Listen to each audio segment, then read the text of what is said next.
Try that again. Good morning. Good morning. Thank you. Welcome to our third meeting of 2024. I'd like to thank you for your participation with this important commission that has the responsibility of stewarding the financing of Virginia's early childhood care and education system. So we're going to get started. We have a lot of work to do. So we will start with roll call. As I call your name, please reply here if you are in the room. If you are attending virtually by Zoom, please unmute and reply here and state the location from which you are joining us. Secretary Amy Guidera or her delegate Emily Ann Gillickson. Secretary Brian Slater or his delegate Billy Reed. Here in Richmond. Thank you. Dr. Lisa Coons. Senator Eben. Here remotely from Bethany Beach, Delaware. Thank you, Senator. Senator Locke. Senator Stanley. Senator Suederlein. Yes. Delegate Bulova. Here. Delegate Cherry. Yo. Delegate Hayes. Delegate Campbell is running late, but on her way. Delegate Pointer here. Ashley Allen. Here. Belinda Astrop. Ellie Bracey. Jason Alcubi. Here. Simon Fiscus. Here, Madison, Virginia. Shakiba Frazier.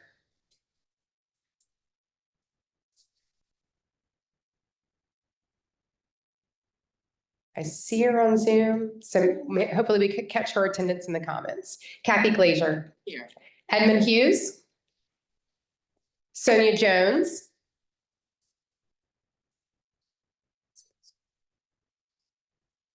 I see her in virtual world too, so hopefully we'll capture her. Kristen Kane. Todd Norris. Nicholas Palacio. Stacy Parham. Benita Petrella. Here. John Saleh. Here. Travis Staten. Good morning from Abingdon, Virginia here. Gary Thompson. Here. Stacy Vance. Kevin Waddles. Here. Commissioner James Williams or his delegate. Rachel Williams. Here. Elizabeth Winkle. All right, that takes the most daunting task of the morning of accounting for all of us. Thank you so much. At this time, I'd like to invite Dr. Coons to come forward and remind us of our charge.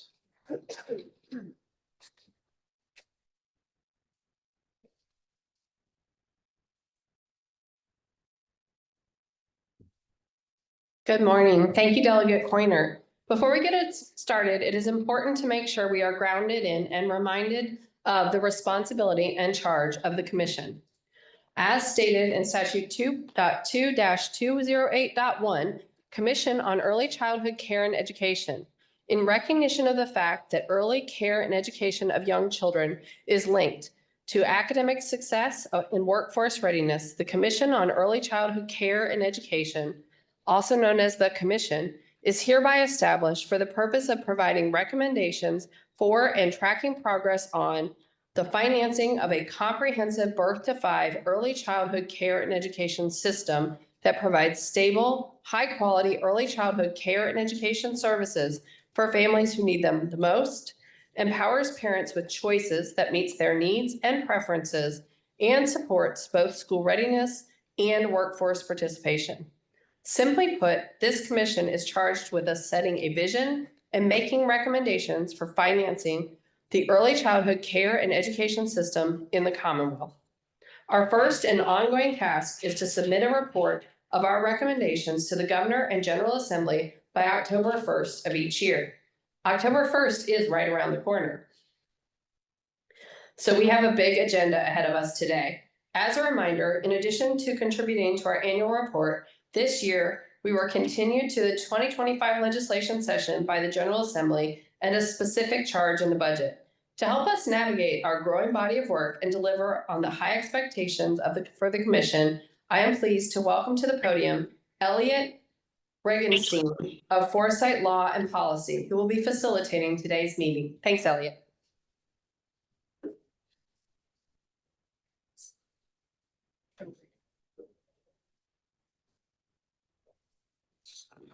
All right, before we get further into instructions, I believe we had a couple of commission members join. If we could just get them to be added to the roll.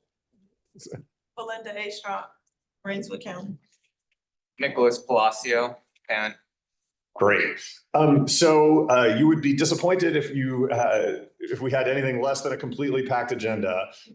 So we are focused on finishing up what we need to before the October 1st deadline. The first thing, though, we're going to do today is we're going to get a presentation that comes at the request of Chair Delegate Coiner and Member Delegate Bova on parental preference and wait lists in Virginia's early education and care programs as of September 1st, 2024.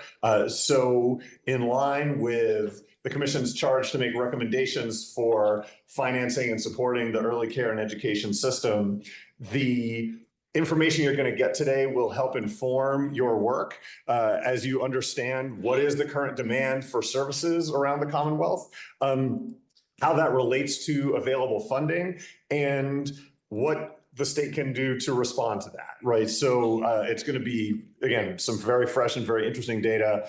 And to help you process it, after the presentation, we are going to have 4 respondents, a parent, a child care provider, a business community leader, and an elected official. And then after they provide their responses, there will be time at the tables in order for members of the commission to talk about what they've heard, and then a report out where people can share their thoughts. The other thing, the other major thing on the agenda is that, as we did last time, we've had study groups looking at bills or initiatives that were referred to us from the legislature, and we have the last 2 of those report outs today. One of them is about a bill regarding early educator substitute pools, and then also a charge to look at the budget for co-pays, work requirements, and attendance requirements of the child care subsidy program and the mixed delivery program. So again, we will be getting 2 report outs about that. There will certainly be plenty of time for small group discussion with regard to each of those as well. So we will be doing our best to stay on schedule today because, as I said, we have a lot to cover. But we are making sure that we have plenty of time for small group discussion and then coming back and processing what the small groups talk about. So given the need to stay on schedule, just wanted to point out, you can get up and get water and coffee at any time. Those are there. We will wrap up as close to 2 p.m. as we can. You do have sticky notes at your table. Please use those in addition to certain activities where we may ask you to use them specifically. If at any point during the meeting you have any thoughts that you want to make sure are captured, please use those sticky notes to do that, and you can share those with the staff who will make sure that we capture those in terms of the record of the meeting. We do have members participating virtually, and we will have folks monitoring the chat to make sure that those folks' voice can be heard as well. One other thing I just want to flag is that the PowerPoint you're about to see was not in the packet that was sent out in advance, but that it is at your table, so you have that available. And obviously, we can send it out afterwards as well. So any questions about the process or procedure? All right, well, then let's get started. We will start by hearing from the Virginia Department of Education, Dr. Lisa Coons, Superintendent of Public Instruction, and Jenna Conway, Deputy Superintendent of Early Childhood Care and Education.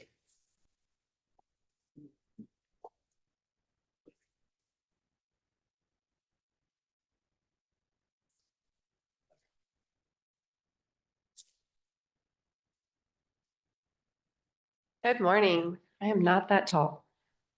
This morning, Deputy Superintendent Conway and I will be presenting new data on early childhood demand, enrollment, and wait lists. This request came from Delegate Coiner and Delegate Bovola.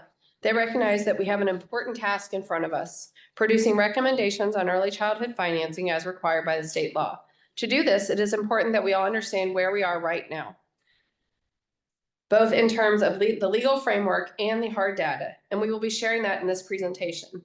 In the next session, I will turn it over to Jenna to walk us through the ECCE programs that are primarily funded by state dollars and how this most recent General Assembly session has impacted how these programs work. Prior to doing that, I want to remind us all how we got here. As you may recall, Governor Youngkin kicked off this year's General Assembly with his building blocks announcement, an exciting initiative to preserve all Virginia's early education slots, increase sustainability with key policy shifts like prioritizing working families and calling for reasonable parent contributions, continue to strengthen Virginia's best-in-class measurement and improvement system so Virginia could use its own data to demonstrate the impact on children and the return on investment for these dollars. There was great bipartisan support for the early childhood and care education during the session. As a result, we came out with a budget and new laws that are providing a historic investment in ECCE. Virginia will provide more than $700 million in state general funds over the biennium, all going towards slots in ECCE, and while still ensuring quality and parent choice. Unlike other states, there will be no federal funding cliff in Virginia. And just to mention, a lot of us were at a national conference. We are unique in that situation. Many states are grappling with a federal funding cliff that we are able to avoid and move forward based on bipartisan effort. We will continue to cut red tape and advance our best-in-class early learning system. These investments and reforms will ensure that the Commonwealth is the best place to live, work, and raise a family. We also understand that more families than ever before want to choose a public-private ECC option, and that enables them to go to work or pursue greater sufficiency. And this is a challenge that we know the Commission is helping us grapple with. So let's get into the weeds. I'm going to turn it over to Jenna so she can dig into data. Thank you. Thank you, Superintendent Coons. Good morning, everyone. I'm Jenna Conway, Deputy Superintendent for Early Childhood. Robin, if we move up one, please. What we want to do, we go back one slide, perfect. What we want to do today is ground you, as Superintendent Coons noted, in some of the shifts that were in the budget language and the law for this year, so that we're all on the same page and what that says about how dollars are to be allocated and what we do if there are not sufficient dollars. We will also then talk about each of the programs and what we know today as of September 2024 about parental demand for those programs, where we're able to meet that parental demand and where there may not be that parental demand. We think this context, and we appreciate the request from Delegate Pointer and Delegate Bulova, this context is really important as you consider some of the policy shifts in the work groups and you recognize how many folks want these slots. And ultimately, we have to make trade-offs around who do we prioritize for the slots and how do we think about those allocations as we go into next year's General Assembly. Next slide, please. One more, please, Robin.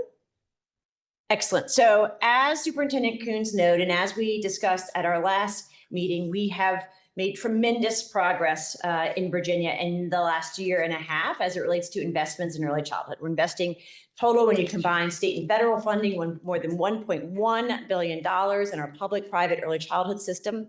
There's an array of programs that we talk about. What we're going to focus today is on the 3 programs that take state funds. The Child Care Subsidy Program, which you know, government folks and acronyms I might refer to as CCSP, because Child Care Subsidy Program is a lot. The Mixed Delivery Program, or MD, or the Virginia Preschool Initiative, or VPI. Each of these programs is now primarily state funded. There are differences in these programs from the ages served. So for example, VPI serves 3 and 4-year-olds versus Mixed Delivery and Child Care Subsidy are birth to 5.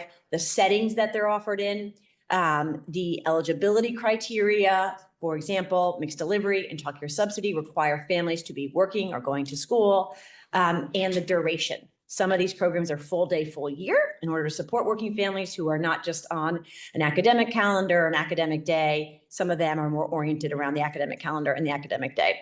Rather than go through those in detail, please note that in your appendices that there's a description for each of those programs. So if you're like, let me check on what this program is or that program it is in the appendices.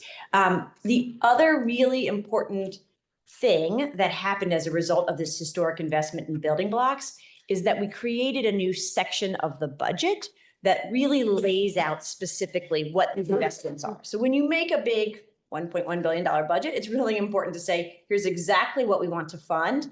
And it included, as Superintendent Coons just described, some of those policy shifts. So We realized that in all of the excitement of coming out that we hadn't sort of made sure that everybody fully understood. And we want you to understand that context as we get into some of this data and understand how we got where we are today. And that section, you might hear referred to it, is section 12510. And it's a brand new section of the Virginia budget located within the education section. Next slide, please. So let me talk a little bit more about section 125.10. If you Google, I've actually found this out, if you Google Virginia budget 12510, it pops right up if you want to see it. But I'll give you the Cliff Notes version, but it includes the total federal and state funding. So it really lays all the dollars on the table available for these three programs. It actually specifically lays out the number of slots for mixed delivery and childcare subsidy that are to be served. These numbers, through incredible bipartisan work over the course of the session, are reflective of actuals. So if you think back around the commitment that came out of building blocks and that we continued throughout the session, was to sort of preserve every slot that was existing, and that was existing as of June 30th, 2024. So that was the kind of slots are laid out based on the actual usage in fiscal year 24, which ended on June 30th. It did not account for growth, right? So it said we will serve all the slots, we will fund all the slots that exist. And then if there's additional demand, that programs would need to create wait lists. And again, this is new to Virginia. We've had wait lists before. Lots of programs have individual wait lists. We've never had it as explicitly spelled out in the budget that here's the number of slots. This is how they're allocated. And once those slots are used, if there's attrition, right, you can serve new kids and families. But if there's, but outside of attrition, there's not accounting for growth beyond that across the program.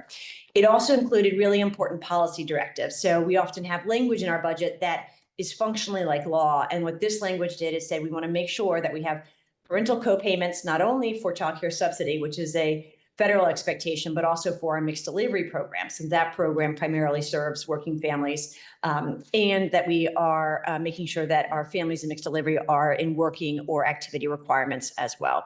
So all of that is in this new section of budget. And as you might imagine, it really affects the way that the department, in partnership with the Early Childhood Foundation and Commissioner Williams at DSS, how we now run these programs as of July 1st of this year.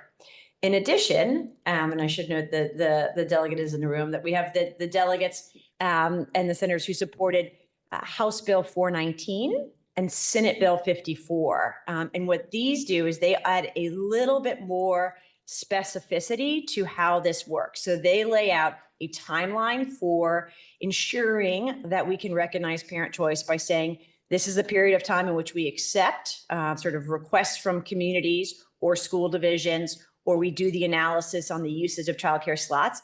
That happens from the winter to May 15th. From May 15th to June 30th, we then sort of make final determinations on where the slots go based on parental choice and utilization. And then after July 1st, then we are sort of freeze, right, functionally, and then those slots are to be used. It did establish a new requirement for reallocation, and this is important. So in order to honor parent choice, if we run that full process and for whatever reason, slots are not being used in a particular program, the law calls for us to evaluate that. It calls on us to evaluate that after fall enrollment. So that's really roughly around November timeline, once we've completed the kind of fall enrollment for VPI, for childcare subsidy and mixed delivery. So what you see is a kind of an entire framework, in addition to setting out a historic investment and specifically laying out how many slots we would fund. It also sets up this kind of annual cycle by which the department works with the field to understand parental choices and preferences, and then kind of constantly is reevaluating and reallocating, provided there's funding and slots available. And that's a big if, as I should note, a caveat as we go into the data I'm about to share, but it's trying to establish a cycle why we can kind of adjust these state dollars to make sure that dollars are following the children in response to parent choice. All right, that's the framework. If we can move to the next slide, please.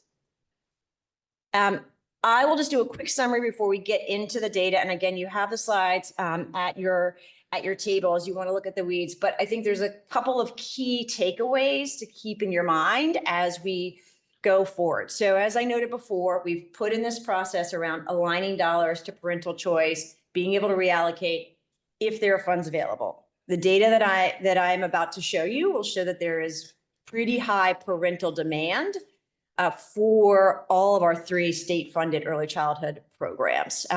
There's probably a variety of reasons, and we hope at your table you discuss them. We have a booming economy. We have a best-in-class system. As Dr. Coons noted, folks across the country are recognizing some of the value of our system. And as I've talked with our programs, there's often no greater act of trust on a parent than putting your child, right, your baby or your toddler in an early childhood care and education program. So these are good things. It's a challenge, and the group will grapple with that. But right now, there appears to be increasing parental demand across all of our programs. The data from child care subsidy and mixed delivery suggests that the greatest demand is coming from Virginia working families. So these are families who need birth to 5, early care and education that covers the full day or full year, right? Because they need to be able to go to work, go to job training, pursue greater self-sufficiency. You'll see that we still have some high number of children that are being reported on VPI wait lists. But as we look at that data more closely, we think that it might be slightly indicative of sort of broader growth aspirations than actual kids in need. And so I'll walk you through this data, explain that. We know that the kids on the child care subsidy wait list and on the mixed delivery wait list are actual families working now in need who need this care. When we look at the VPI data, we'll see it's more of indicative of which families might want this program in the future. And that VPI, when we look at kind of past year's growth, is still continuing to see parental demand, but maybe not at the same rate that we're seeing for the full day, full year in private settings. And then what you'll see across the board is that if we look at the total demand, which is the current slots plus the wait list or request, you'll see that about 66% or 2/3 of it right now are folks who are looking for full day, full year in private settings.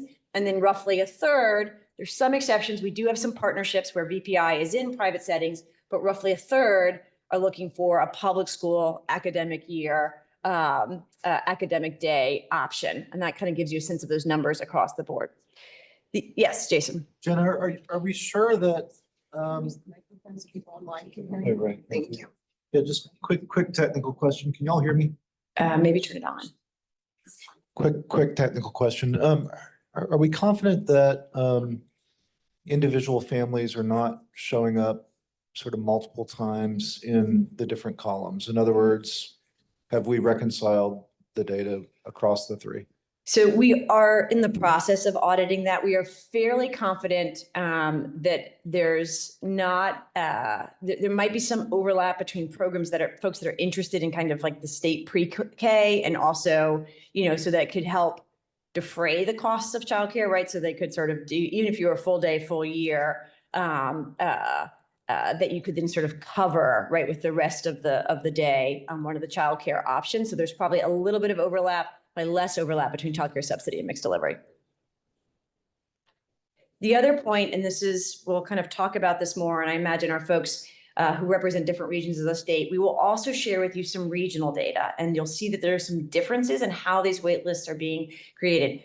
I encourage discussion at the table about some of the hypotheses on why that is occurring. And I think a lot of this has to do with this important concept of rate of growth and where there are places where they had a higher penetration already of kids served and where there's kind of more rapid growth. And as you might imagine, with this kind of clock striking at midnight on June 30th and everything freezing, that a place that it was a higher rate of growth might be experiencing a larger wait list as a percentage of their slots and demand going forward.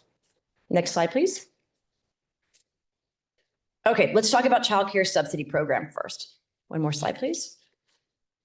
Okay, so just a reminder, very high level, about $400 million this year, a mix of different state and federal, trying to maximize every possible resource available to Virginia.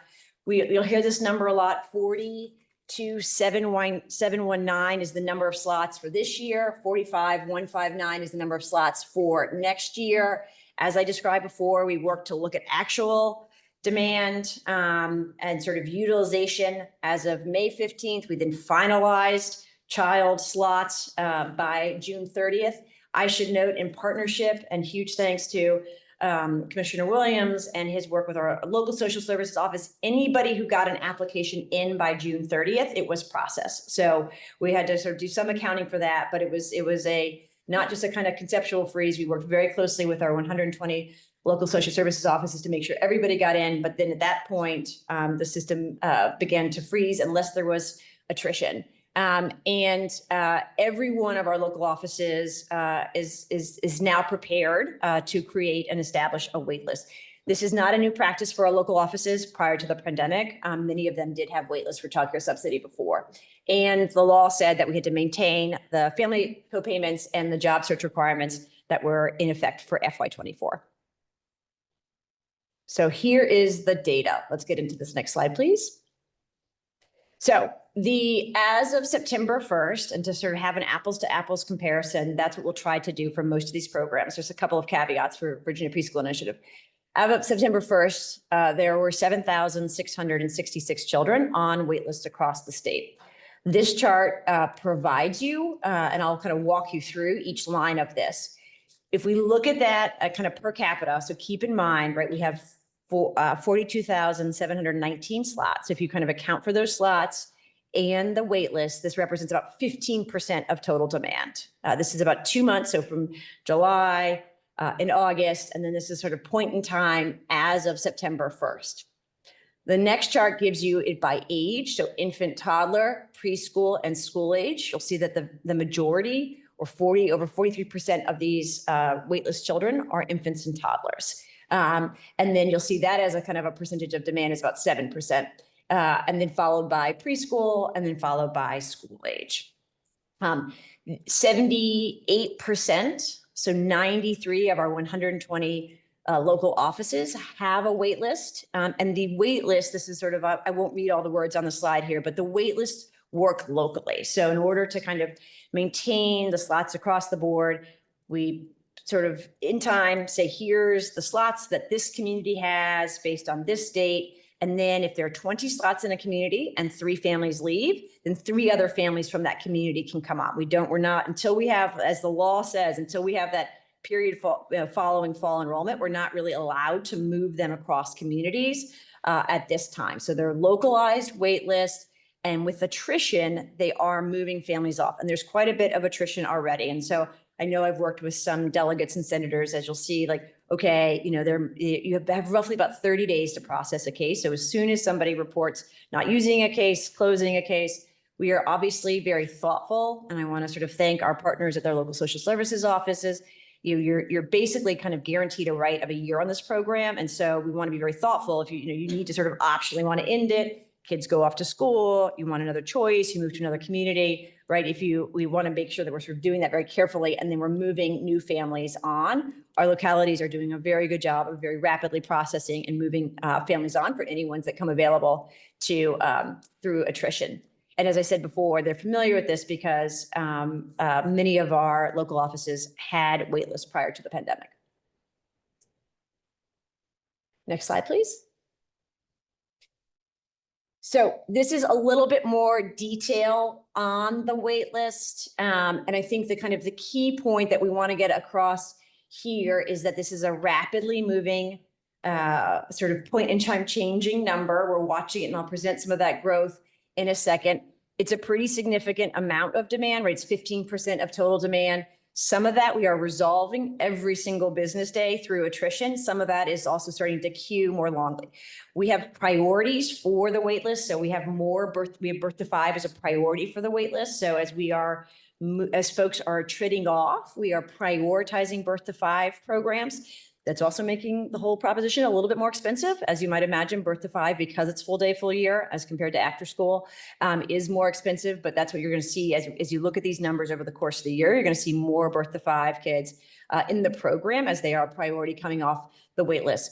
We also know that we have heard from legislators across the state in terms of some of the concerns coming up. And I'll talk about that regional data in a moment. And so we are really working very closely with DSS to make sure that we're processing cases as quickly as possible.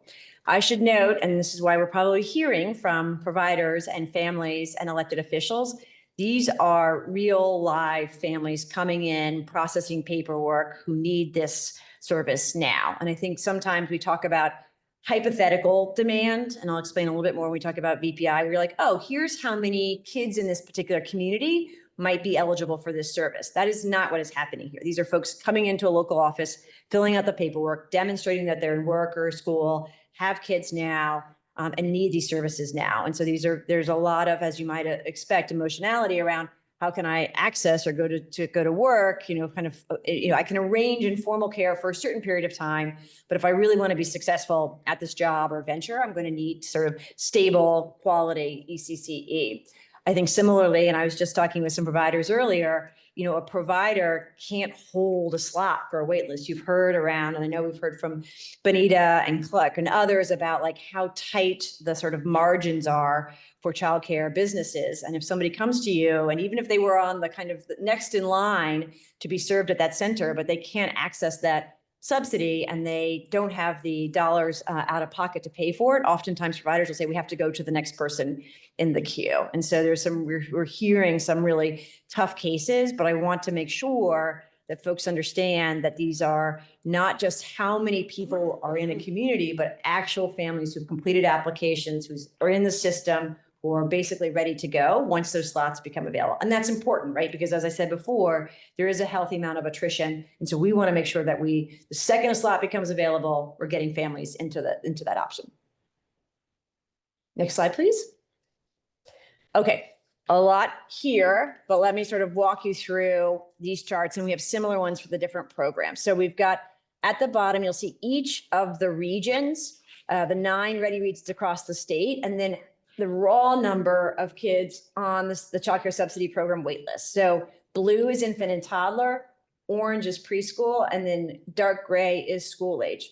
You also see, to kind of help make sense of this, how much the sort of wait lists, like what percentage it is of the total demand. So again, taking those wait list numbers, the combined wait list, and then putting that over the number of slots in that particular region and the wait list. So you said that, like, for example, with Southwest, 14%, is sort of 14% of demand is now on kind of wait list.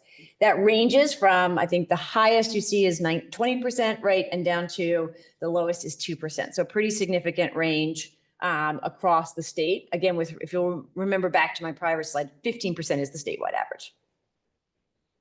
And you'll also see quite a bit of range, but I think the other kind of key takeaway is there's a wait list in every region of the state, and all ages are represented on that wait list. So it's not like, oh, Fairfax just has school age and Southside just has infants. It's really kind of across the board. The percentages differentiated by age are different, but roughly kind of it's a challenge in every community. Yes, Delia Cherry.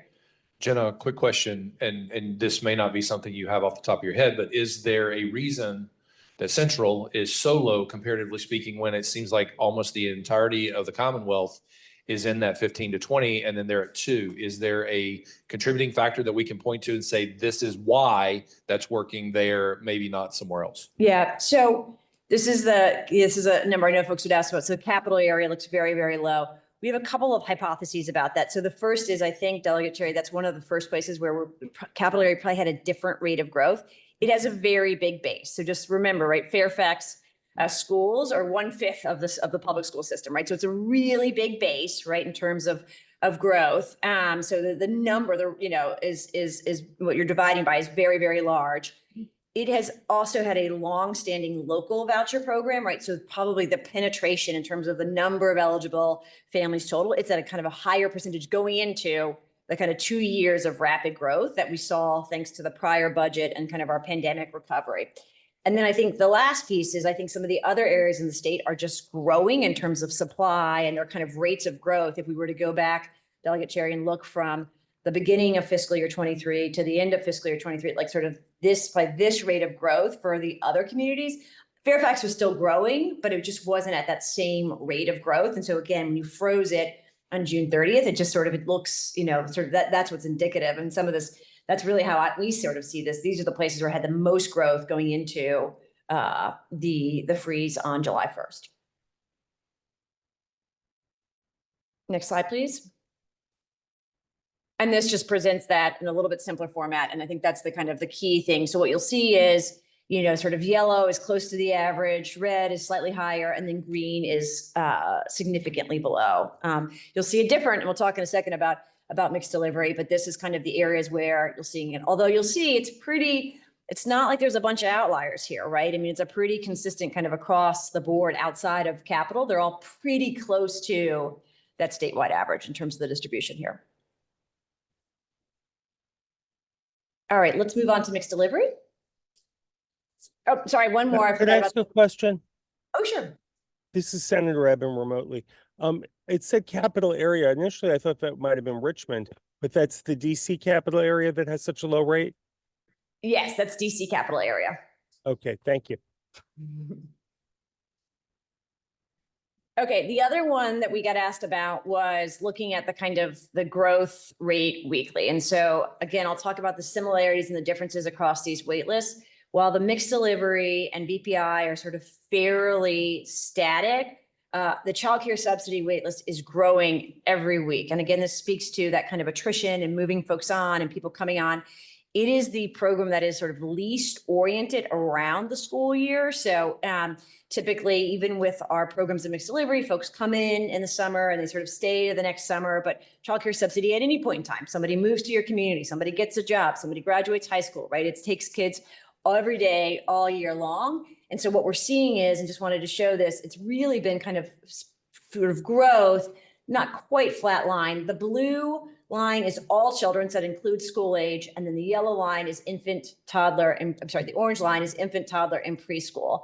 And so roughly about a 14% growth rate each month. And we've seen it, again, if you looked at day to day, it would dip up and down, but then we also sort of look week to week. And what you see is, while we are able within any given week to sort of reduce it on any given day based on attrition, that still there's so much demand coming in that at the end of the week and at the end of the month, it looks higher than it did at the beginning of the week or at the beginning of the month.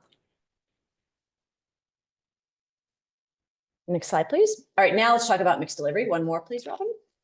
Okay, so mixed delivery also spelled out in 12510, 2,530 slots in FY 25, which is based on the number that they ended the year with. We run this program in partnership with the Virginia Early Childhood Foundation. They run a competitive process, similar timeline, competitive process for the slots by May 15th, reallocation based on that competitive process by June 30th, lock in the slots on July 1st. And as of this year, many of our programs had programmatic waitlists before, but now we have these sort of official, either regional or programmatic waitlists for every one of the 9 ready regions.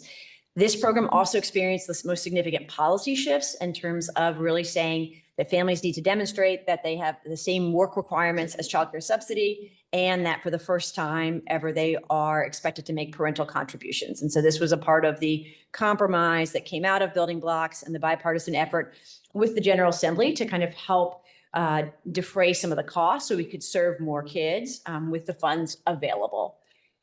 Next slide, please. So for our mixed delivery, here's what we know about as of September 1st. We have about 2,104 children on these wait lists. Mixed delivery does not serve school age. It is only infant and toddler. And what you see is it's about split 50%, 50%. So 1,059 children on the infant toddler wait list, 1,045 on the preschool wait list. This represents about 45% of mixed delivery demand. If you look at the kind of slots and wait lists, that's a much higher percentage than childcare subsidy, right? But it's also, as you see, a much smaller base, right? Going 42,000 or 43,000 versus 2,500. But still, as we've seen, pretty significant demand for mixed delivery. We have processes in place and have worked very closely with the foundation and our ready regions to make sure that we're running sort of wait lists, that we are filling vacancies on that same 30-day timeline. Everybody is screened. And so similar to what I said about childcare subsidy, these are real working families.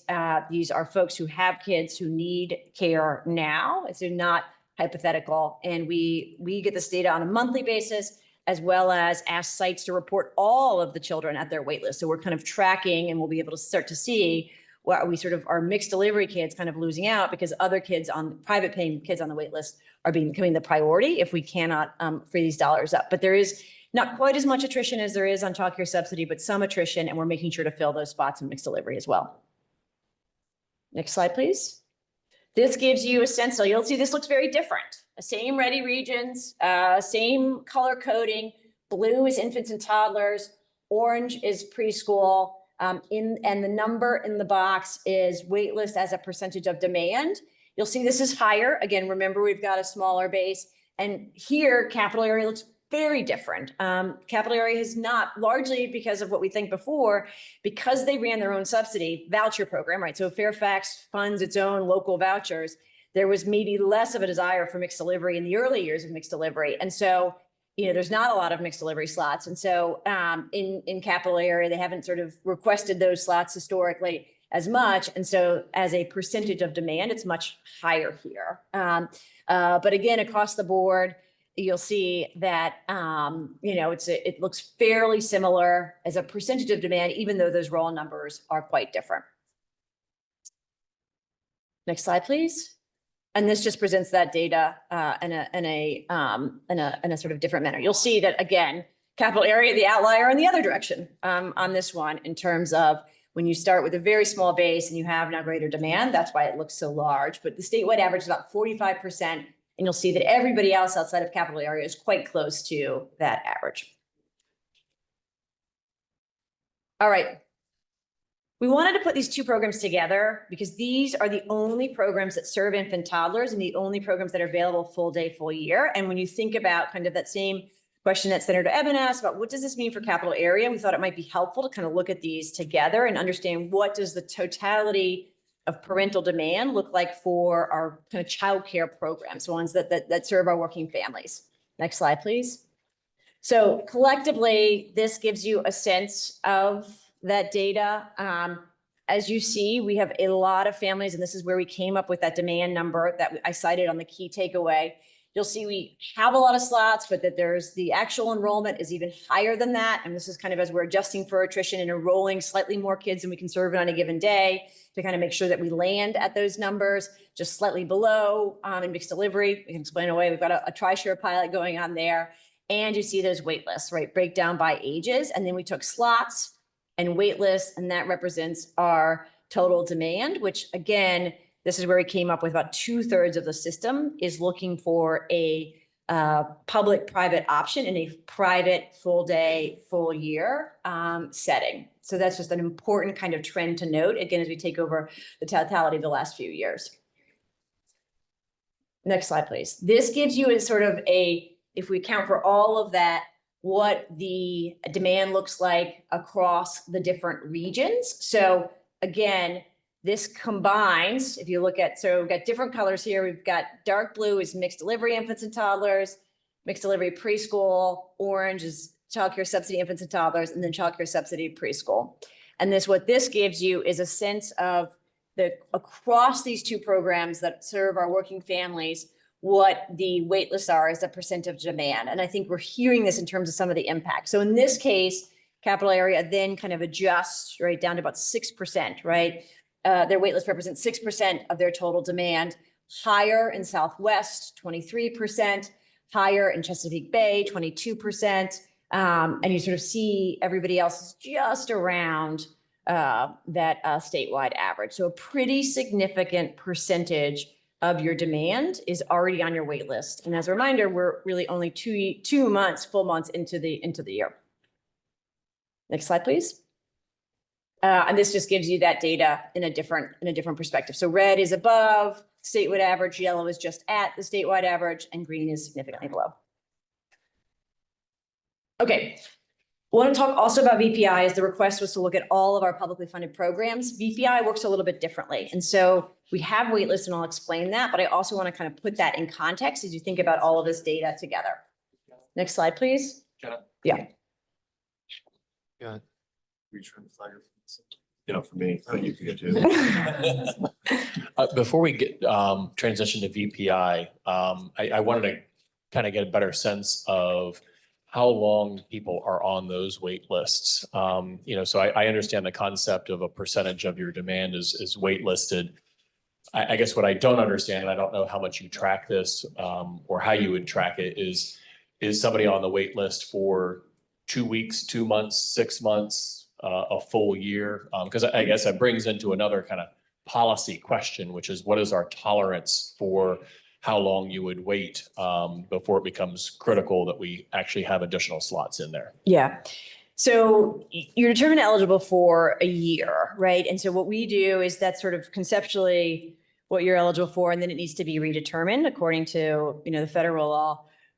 We work very closely with the DSS and the local departments to make sure that those are active wait lists. And so we have procedures in place that dated to when we were prior to the pandemic, where we kind of send out a monthly notice to families. So we're maintaining it. But right now you could see these families wait up to a year. I think at that point, there's probably some larger implications about kind of how long do you have to redetermine to be on a wait list, some sort of policy implications there. But right now it would be a year. And again, we actively maintain those wait lists to make sure at any point that slots become available via attrition that you could get served.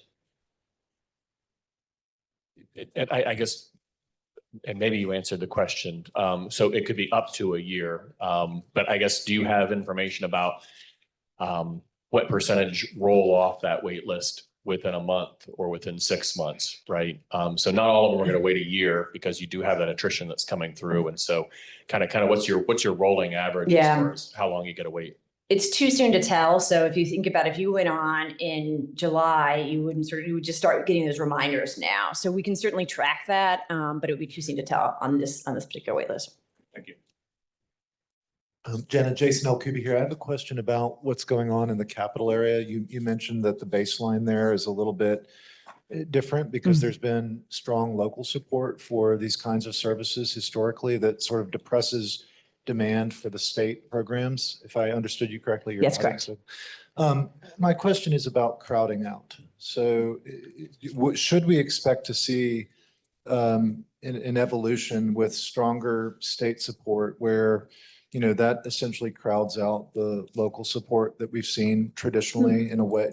You follow what I'm saying there? Yeah. Like, what do we expect to happen there, given the size of Northern Virginia, in the context of the state, on the order of 40% of the state's population, that crowding out effect is something that we really need to be mindful of. I just wonder how we're thinking about it right now. Yeah, it's an interesting piece. I mean, we can certainly watch for it. We did not observe that. I've got to give credit to the Fairfax Office of Early Childhood Office of, that they have made, like, for example, when we've made shifts to policies around eligibility for vouchers, they've typically aligned so that there's sort of, it's less confusing for families. You're not sort of going to end up, with sort of disproportionately one demographic versus the other. That's my general understanding, is that they've tried to align the local voucher to the state program, and then often sort of see if there are cases where families wouldn't be eligible for the state program, kind of make up the difference, right? In terms of, if anything, they're going to go above in terms of eligibility rather than narrowly. I think in the case of mixed delivery, you actually had the opposite. I think there was just less interest in pursuing additional slots because there wasn't as pressing need. And so it wasn't around.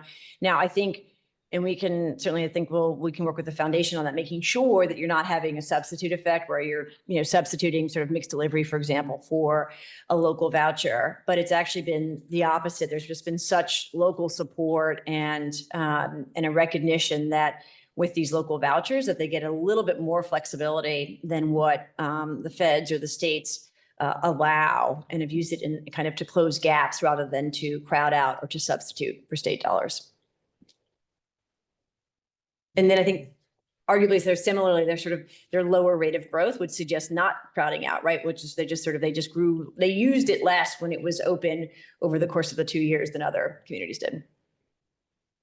Great questions. Jenna, one question. If we found the money today for the additional 7,666 children on the CCPS waitlist, do you have spots available in any centers or family day homes currently to fill those? Are there space available? Is there capacity? We certainly did not have an issue kind of across the board with the rate of growth, right, over the prior 2 years, right? And so as we observed so if you'll remember in the prior budget, we were not allowed to have wait lists. And so we kind of constantly were monitoring, is there enough supply to adjust this demand? And for a 24-month period, we were. I think at some point, right, there's a legitimate question, when would, if we kind of were to continue that pattern, right, this growth pattern, when would Virginia hit its max? But we did not see that occur at all over the past 24 months. And we would sort of surmise that at least for this number right now, that we probably could take them in. I just think it wouldn't go on forever.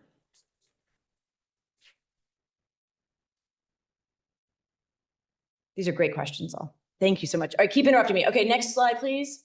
Okay, so BPI, a little bit different. It works as a formula.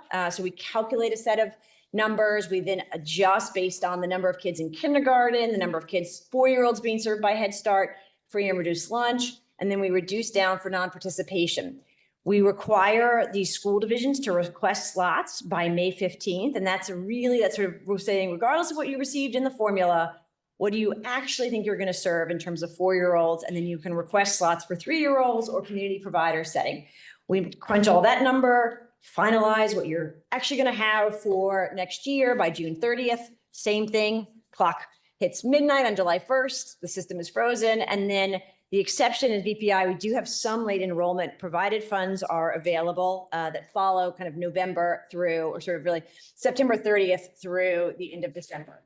BPI is the only program that does not have any parent co-payments or work requirements.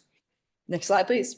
So we did request for our school divisions to provide us data on wait lists. However, I have 2 data points up here because we think that wait list functions differently than the wait list for childcare subsidy program and mixed delivery. You want to make sure you have that context.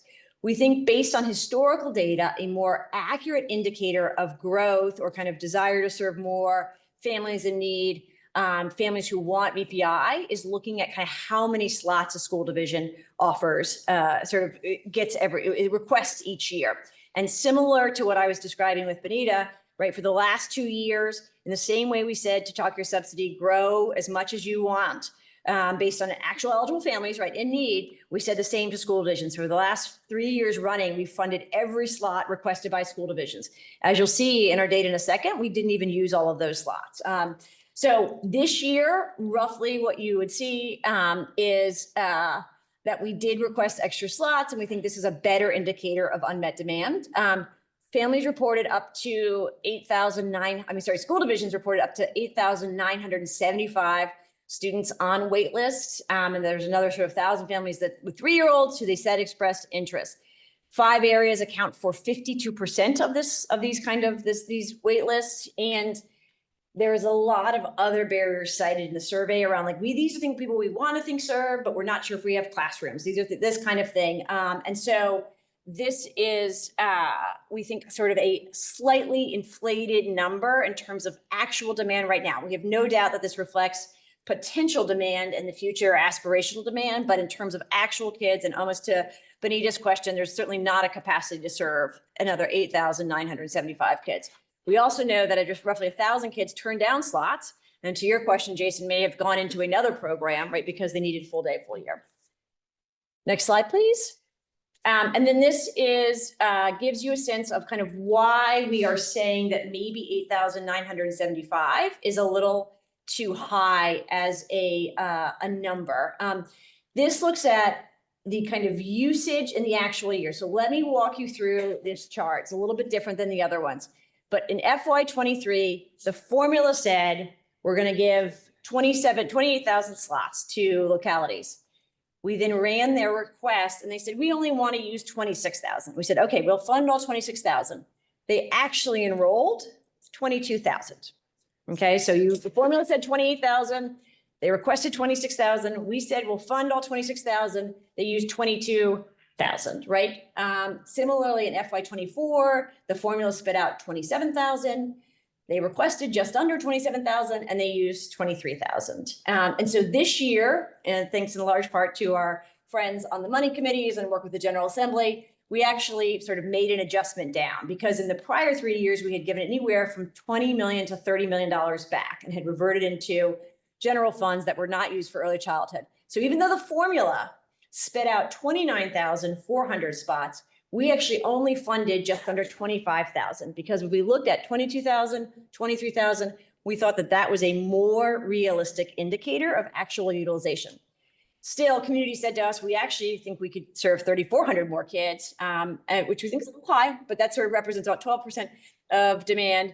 And then, sort of roughly 9,000 kids on kind of these more hypothetical wait lists. So kind of just a slightly different program, but we think somewhere around 3,000, 2,000 is a probably more accurate indicator of growth than the sort of thinking that there's truly 9,000 kids who would go into VPI tomorrow if sort of using Benita's hypothetical that those classrooms were available. And we've had a fairly straight line growth in VPI, 22,000, 23,000, 25,000, and going forward. All right, I know I ran over and there's a lot of data, but let me also make sure there's any other questions. I know this is very rich data and I already have a habit of talking too fast. So hopefully I at least was mildly clear. Yes, Delegate Coiner. A question, and maybe it's for our next meeting to have Okay. information on if you can't answer it today, but we're tasked with figuring out the financing and how we move forward with our early child care system. So wondering, looking at all these wait lists, if you just wanted to cut the wait list in half, what it would financially take if you just wanted to cut it in half. Got it. I would love to be smart enough to do that math very quickly, but at hesitation of being wrong with multiple digits, I will not. But we can certainly do that. One of the things we could do is sort of almost similar to what Simon presented last time, what it would take to sort of eliminate the wait list, cut it to half, cut it to a quarter, kind of put that data in front of you. So let us go back, if you're okay with that, Delegate, and kind of create a calculator for you. And then we can, that can support the commission as you're grappling with these trade-offs and these recommendations. You mentioned partnering with private employers, right, and trying to figure out this wait list issue. So to what extent has that been successful as people are on the wait list for the public program? Are they leaving for employer-sponsored childcare programs at all? Do we have any insight into that? So not much insight sort of writ large across the state. We are in partnership with Early Childhood Foundation and some of our ready regions, piloting this year a tri-share, and that's where the employer contributes, the state contributes, and the parent contribute, basically by that partnership. And that's why we're slightly under the 25-30 slots, because we're still getting those slots operational. But the idea is that what we did is we sort of, were able to, the state funded VCF to a certain amount, and they made those dollars go further by working with the ready regions and the employers to do that.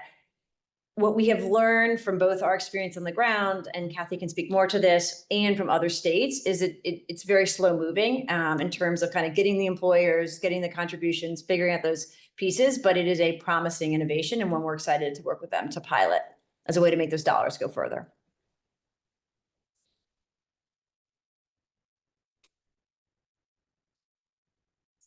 Excellent. And as always, if you need to ask questions at your table, we have lifelines throughout. Thank you all. Thank you. Thank you, Jenna. All right, so we're now going to hear from several respondents who will each share their views from their perspective on the data you just heard, and then we will go into small group discussion.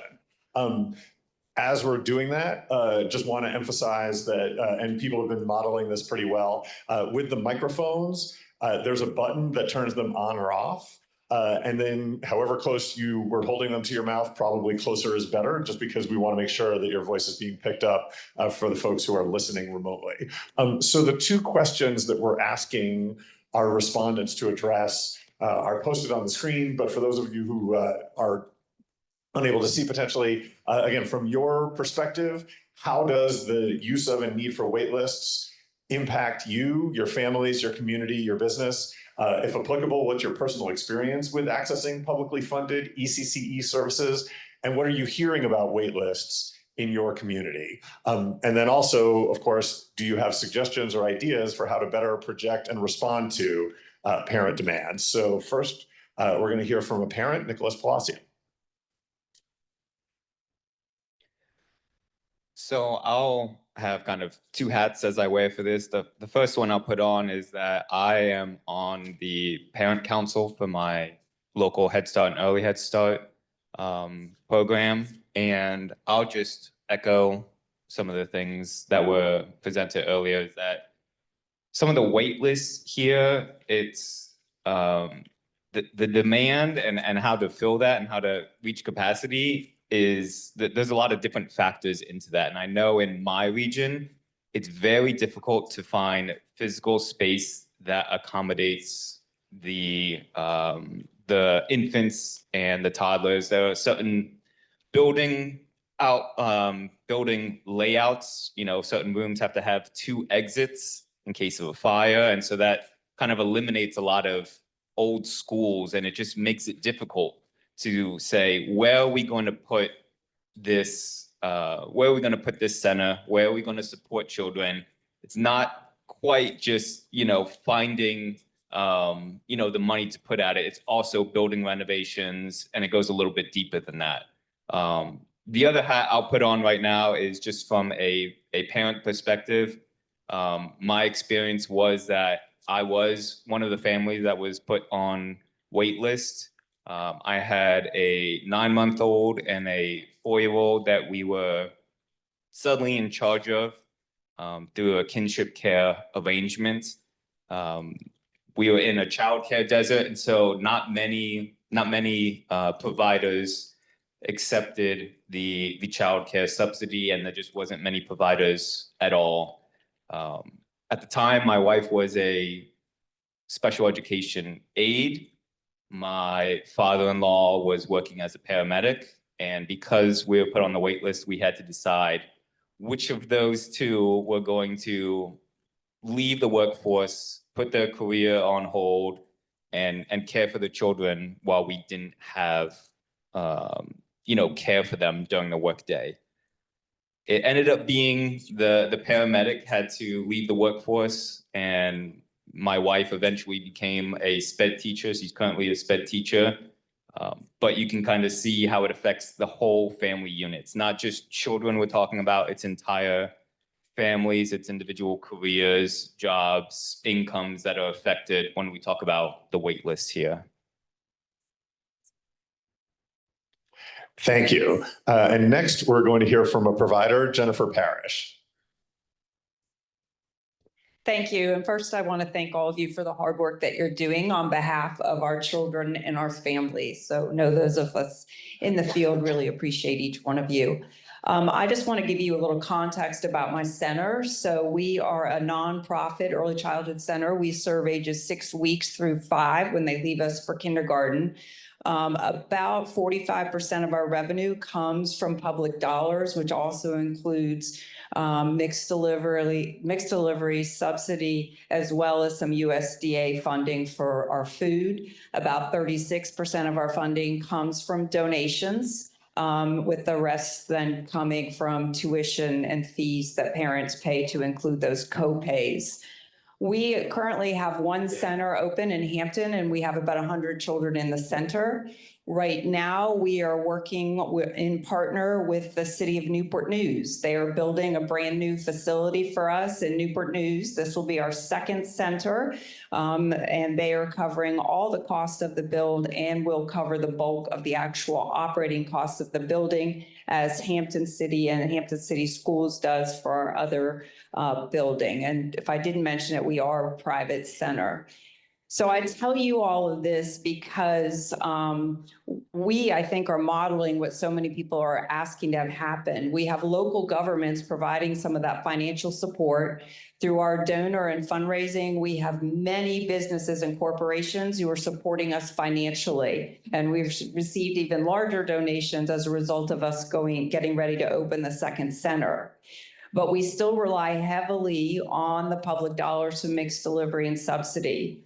So when we look at the wait list issue right now, my concern is when we go to open the second center this winter that will serve 200 children, that if there aren't enough subsidy or families receiving subsidy coming to us, it's going to create a financial issue for us. In other words, our business model relies on some of that state funding.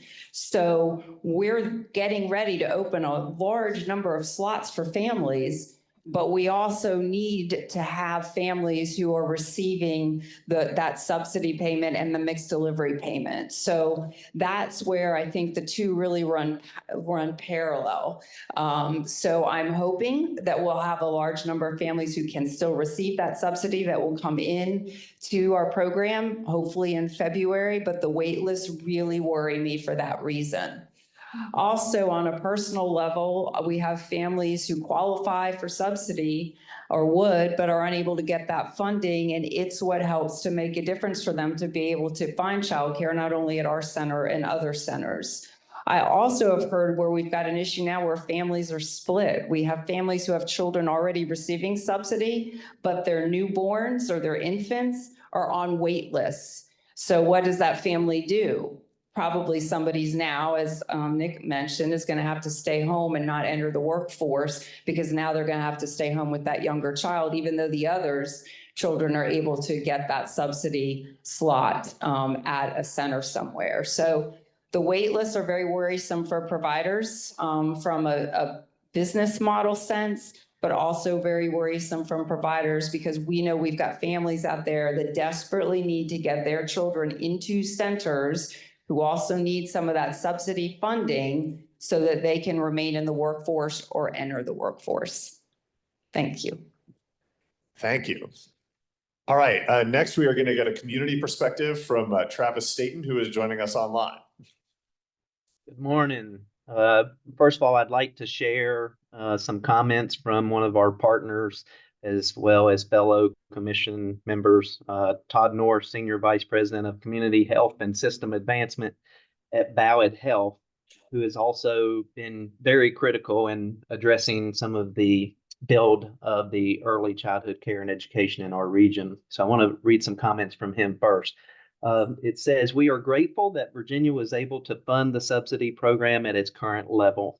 Unfortunately, that action did not help some of the most historically underserved areas of the Commonwealth, where families require subsidy to take full advantage of expansion. Few slots are currently available in Southwest Virginia because too few were used by those counties in FY 23 and 24 as they were childcare deserts, and the numbers are now set at those levels. Though there is potential to expand in these childcare deserts, the allocation model does not address the existing deserts. In Norton City and Wise County, there are only 18 total subsidy slots that are allocated, and all are being used. There are no slots allocated to Scott County at all, creating or reinforcing the county as a childcare desert. These are just a few examples. The situation places the region at a serious disadvantage and has derailed expansion plans. It also puts millions of dollars of investment at risk if immediate action is not taken. The Ballad Health Center for Early Learning in Norton, Virginia, which opened in July, has capacity for 130, with only 21 children enrolled because of the lack of new subsidy slots. Ongoing operating losses are not sustainable. The center soon to open in Abingdon has a capacity of 300 and is being touted as an example of a public-private partnership. Ballad Health, the Commonwealth, Wellspring Foundation, and Food City are all major investors in this center, which connects to EO's Economic Development Hub. Without subsidy, the center will likely be under-enrolled by as many as 100 children. Because subsidy was readily available during expansion planning, Ballad Health alone planned to create more than 600 new childcare slots. Based on the uncertainty of this situation, Ballad has placed a hold on further expansion plans in Smith County and Lee County. The employer and philanthropic community in far Southwest Virginia has stepped up as a model of a public-private partnership to help solve childcare funding conundrum and is a model for the state. Removing the third leg of this funding stool will not only sustain all existing childcare deserts and perpetuate the inequities experienced by families living in rural Virginia, but it also dissuades other employers considering investing their own funds to expand early learning access. Todd Norris, Senior Vice President, Community Health System and Advancement at Ballad Health. I'll say on behalf of EO Companies, who has been very involved in the establishment of new centers throughout Southwest Virginia, there's a challenge in the timing, thinking about subsidy. For years, we have underutilized subsidy, which also each year reallocates less and fewer subsidy slots to our community. And when we finally have the true public-private partnerships to address those challenges, to bring folks to the table, to create and expand 600, 700 new slots accessible to families and children that need this support, we're at a disadvantage because of our previous utilization. So I think there's a lot of things that we can think about in thinking and looking at not only wait list. I believe sometimes the wait list may still underrepresent what's happening in rural communities and towns of childcare deserts, because families aren't even aware of providers or aware of sometimes this type of assistance. So I don't believe it fully shows the true picture of what demand could be, as well as what expansion slots and additional assistance is needed. So we're, again, thrilled to be in a state that is investing in early childhood education. We have made tremendous strides, but this is a truly critical economic issue and future issue for Southwest Virginia as well as other parts of the Commonwealth. And I think we owe it to ourselves as well as this commission to continue to deep dive into this, as well as think about the now need and what we can do to address the millions of dollars that are at play here in my region to meet the demand for early childhood education that now the brakes are being pumped on because the access to subsidy is not there. So very challenging, very wearisome to employers and businesses. You can even look at our labor participation based on other labor participation rates in the Commonwealth of Virginia. We're lagging behind. We're lagging behind constantly and often. And now we're here to work to bring those partners together. And now another roadblock is here for us to be faced with and challenged. So any additional conversation we welcome, but also realize this is not just unique to Southwest Virginia. It is unique to the entire Commonwealth, but we do have a disadvantage because of previous historical utilization and services not being available, providers not taking subsidy, and now we're prepared and able to address that at another disadvantage of now not having the allocation. Thank you. Thank you. And our final respondent will be Delegate Mike Cherry. Thank you, Elliot. I appreciate that. And this is a lot for us to digest, but here's a few thoughts that I had. Last week, we were at the Hunt Institute event out in Nevada, and they kept shouting out Virginia about how great of a job we were doing. And it's because of the public-private partnerships that we're developing that create this, whether it's the child care subsidy or the mixed delivery, that people see as a model for how other states should be moving in that direction. Challenges that we're going to face is the affordability. Obviously, last month we had a very, very in-depth, detailed description of what people pay, what the percentage of that is as part of their co-payments. JLARC says that we pay about 2% on average. The federal cap for what is considered to be affordable is 7%. And looking at the numbers of if we moved some of those co-payments, how many more slots would be available, because the funding would be shared between the state, the federal, and the parents, not just the state always putting in. Travis mentioned the public-private partnerships, whether that's the digital wallet, whether that's TriShare with employers, and then retrofitting and re-innovating existing underused spaces. The JLARC study also said we need to prioritize working families. Delegate Coiner asked a question a moment ago, was if we had the money, how quickly could we do 50% of the slots? Well, if we just use the federal guideline for working versus looking for work, which is 90 days, we could get about 40% of the wait list done, because it would be going to working families, not those that are maybe extended using the services as they're looking, but they're not finding or not actually going to work. Making sure that we talk about attendance. Last month, we talked about House Bill 408 and the idea that The vendors are going to be paid now full pay, whether there's attendance or not, but we still need to prioritize that attendance because if they go to preschool, they're going to go to school. And if they get in the habit of not going to preschool, odds are they're not going to go to school when that comes around the thing. And so making sure that we're incentivizing them, we're going to pay the vendors, which is appropriate, I believe, but let's still make sure that we are prioritizing the kids actually showing up and using the services, not just using a slot. The money's not being used by students that are showing up. And so I loved what Jenna said about them in Northern Virginia, and they were prioritizing local government, had made it a priority to get their people to work. Sounds like Newport News is kind of doing the same thing with her center, that they are giving them the resources they need in order to open that up. And so the last thing I think is just making sure that we're streamlining regulations and making it easier for people to open centers, to provide the service, and making sure that we are giving a quality workforce there for those services to be rendered. Thank you, Delegate Cherry. Delegate Cherry did a great job of foreshadowing some of the topics we have later on our agenda. And those of you who are looking at the agenda, you do not, I know Jenna said that she didn't want to try to do math on the fly, and I share that feeling, but you do not have to be a math whiz to know that we are a little behind schedule. That is okay. We are going to make it up as we go along. So, but we want to make sure that everybody has time to process all of what you've just heard in your small groups. So we are now going to take some time to do that. Someone from your table will be reporting out, so you may want to designate who that person is. Everyone should be taking notes, but that person may be a little bit extra. So if you have any questions, I know Jenna and her team will be around. The VCF team, like if there's anything we can do to be supportive. But mostly we want commission members to take some time at your table, process what you've heard, and come back with your perspective to share with the larger group. Any other questions before we do that? All right, so have at it, and I will check in with everybody in maybe 10 to 15 minutes to see how it's going. And we're gonna start with green.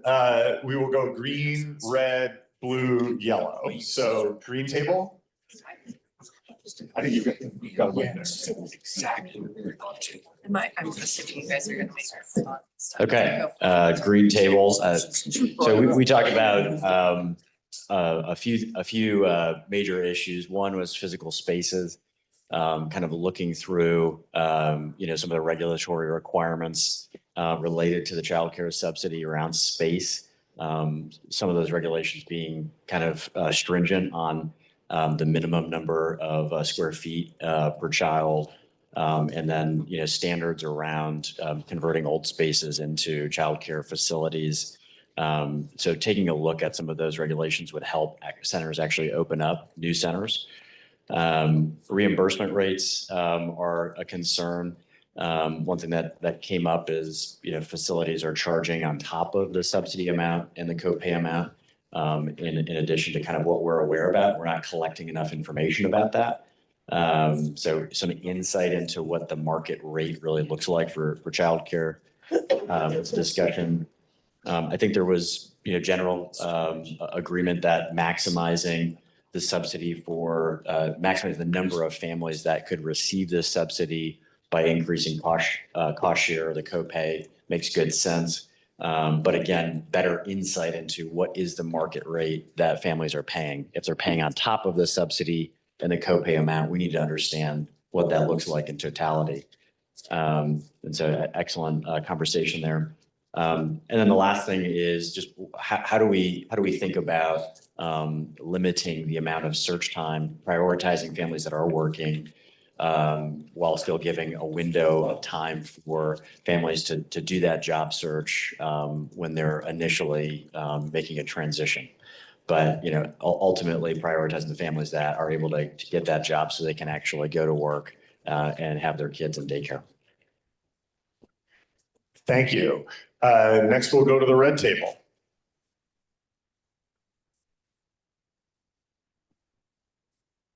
Hello, Stacy Perrin reporting for the red table.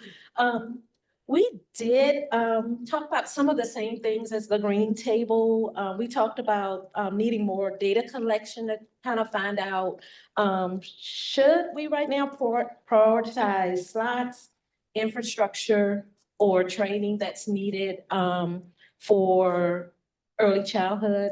And that came from really me sharing a lot of my experience as a VPI coordinator and working with our steering committee, who's our early childhood, birth to 5 early childhood work group, and trying to improve our early childhood systems and practices in my school division. And most of that came from reflecting during the presentation of our wait list, some of the issues that we were facing with communicating between the mixed delivery, the subsidies, our VPI and Head Start programs.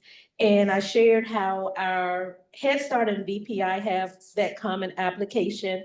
But then when it comes to our wait list and helping families find slots in the community, or even trying to get some of our VPI funding into the community, we kind of get in a stall where the ball is rolling and we really don't know how to stop it from rolling, and working together on that.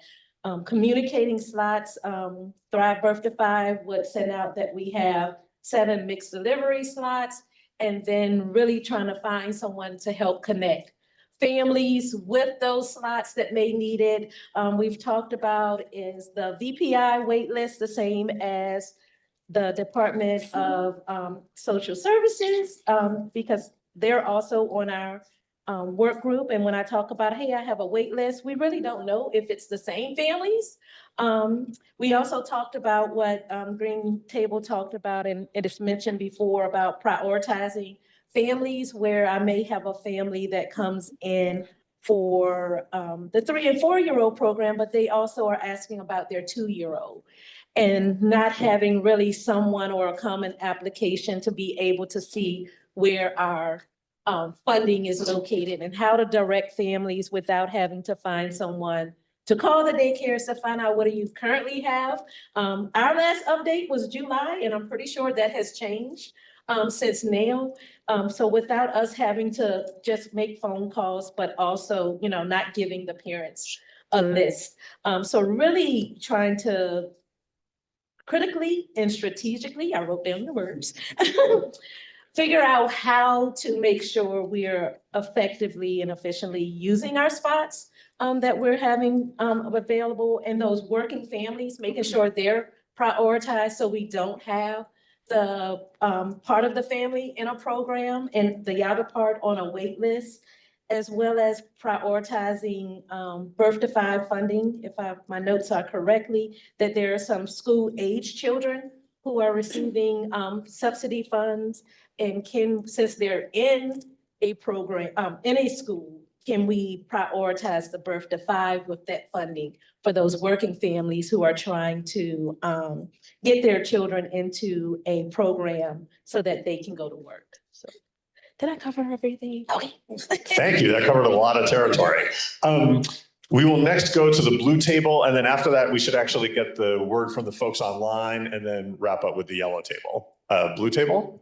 So I just want to reiterate, it's nice to be in these conversations this week, because Delegate Cherry and I were in very different national conversations last week, and the opportunity to have these more nuanced conversations shows the investment of Virginia. So I just want to continue to call that out, because I think we're in a great place as a state to be having these conversations. We looked at this a little bit differently. Instead of, is it black or white? Do we need to change the wait list? Do we need to change this? It was a little bit more what Delegate Cherry said. Do we need to look more nuanced at that 2 to 7% and think about the copay? Delegate Pointer called out the JLARC study and said, you know, one of the things we really need to think about is, are we asking families to skill up?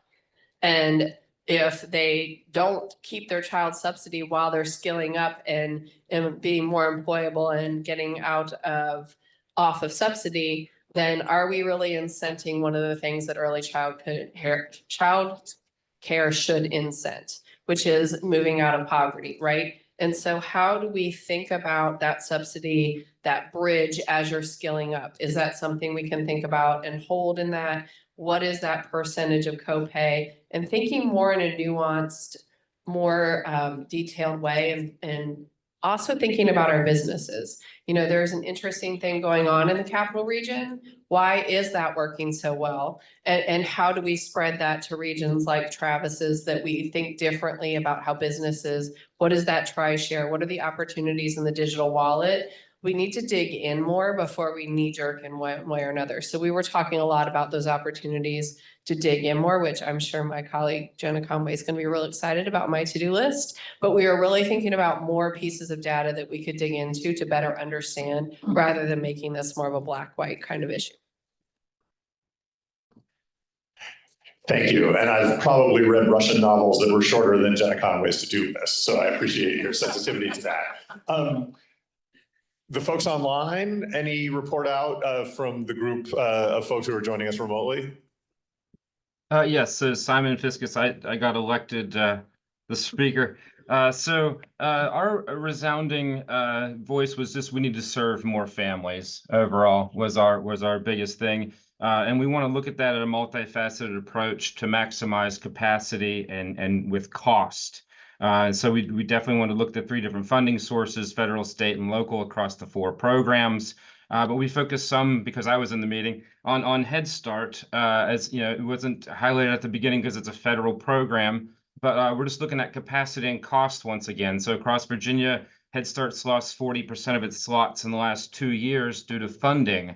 And so Head Start has the capacity then to increase possibly its enrollment, which would decrease wait lists if they could get a quarter match on a dollar. So it may be a funding way to only provide 1/4 of the funding and yet get those slots back. There are 14 states across the nation now who are helping fund that federal program so that they don't lose those federal dollars. Because we were just talking about trying to maximize each compartment, each program, if you will, to get the overall best effect for Virginia. Travis definitely brought up the substitutes again, you know, being available to the desert, and it goes into that old cliche where you can't have credit until you get credit. So you with him, it's more, you know, you can't have enrollment slots until you have enrollment slots. So you need to get them to have them. So looking at that, though, in a new light and making sure the areas that have the capacity to grow, even though they don't have the history of growing, have an opportunity to end those deserts out there for those families. And then the last caveat I believe that we talked about was sliding scale. So looking at that sliding scale and that copay and seeing if we can stretch that. So if we don't end up getting any additional funding, you know, can you take, for example, a family that had their complete subsidy paid for, have them pay $5 or $10, and then take that money across the entire state and provide more slots for families overall? Is there some wiggle room that we can move within our own system in order to get more families served overall, which was our biggest desire? Thank you so much. And then we'll wrap up with the yellow table. Ditto. Nothing really new, but the things that we really focused on were, number one, attendance being at the forefront and maybe putting some accountability steps in there that if parents aren't using it appropriately or properly, that they lose their slot, whether that's through a percentage of attendance or so many days missed. And then the percent of the cost share, which was something James and others brought up, of when something is free, people treat it like it's free. And they don't necessarily put value in it, but when you ask them to contribute and to have skin in the game, there's a lot more chance that they're going to treat it as something valuable because they're having to pay for it. Great. That's a pretty rich discussion. Just to sum up a couple of the themes that I felt like I was hearing from the different groups. I mean, clearly a lot of groups were talking about capacity, right? And the fact that we need to build capacity, but that looks different in different places, and that what are some of the strategies we're going to use for that? And also, of course, prioritizing resources, right? I mean, that we are in a situation where Virginia has provided nation-leading resources. That's still not enough to meet everybody's need. And so the question of how do you prioritize the resources you have or the resources you might get clearly was something that people were talking about a lot. I also was really interested to hear the conversations about with families, both what are the supports that are needed for them to access services and what are the correct expectations of them, right? That, you know, their role in this program is essential, and that all of these are variables that have been wrestled with and will presumably continue to be. And then, of course, the fact that this data that we had a chance to see this morning is really exciting to have that data and be able to see that. But that every time you see data, you have questions about more data, and that level of curiosity, glad to see that continues to permeate the commission's work. We are now going to pivot a little bit and continue to work to get back on schedule. So again, for all of you who were here at the last meeting, you'll recall that we had report outs on a couple of study groups that were set up to address some bills that were referred to us from the legislature, not to give a thumbs up or thumbs down recommendation, but just to process them a little bit, have some conversation about their what they mean and what this legislature might want to do about them. And so those study groups generally met twice. Once an initial conversation that was often joined by either the legislator or a representative of the legislator, and then a second conversation just to sort of process what they talked about the first time and share any additional reflections. So we have two more of those today, and the first one is going to be done by Delegate Bulova. So thanks very much.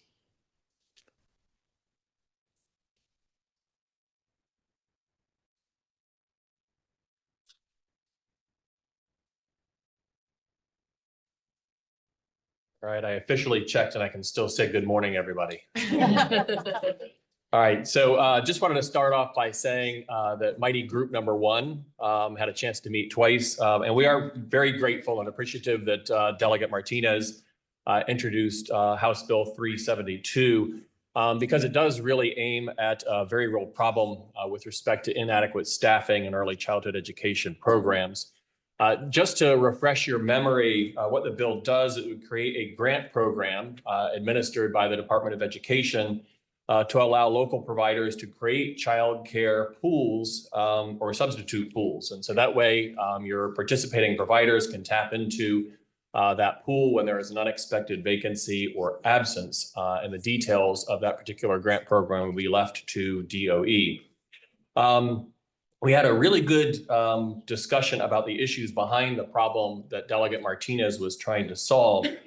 I think the bottom line is that we did strongly agree, and I think we've seen that conversation played out here as well, that the private sector is having a hard time competing for quality talent, and that can make it very difficult to be able to fill in for those unexpected absences and vacancies.